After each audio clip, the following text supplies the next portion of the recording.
Welcome to Blizzard Fire. We hope this video helps fire up your solution.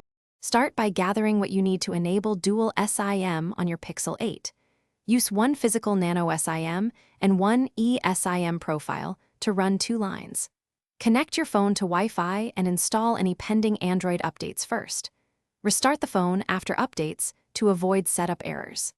Ask your carrier for an eSIM QR code or activation code before you begin provisioning. Keep your carrier account details and PIN of open settings and navigate to network and internet to add an eSIM profile.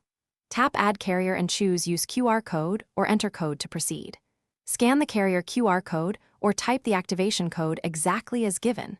Wait for the phone to download and install the eSIM profile. This can take a few minutes.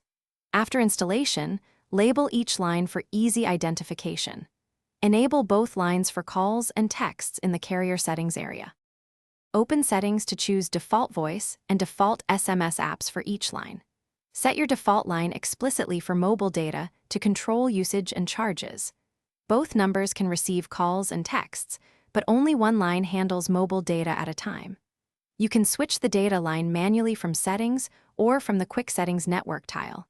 If traveling, enable data roaming on the chosen line and monitor usage to avoid unexpected charges. Thanks for watching. If you found this helpful, don't forget to like and subscribe.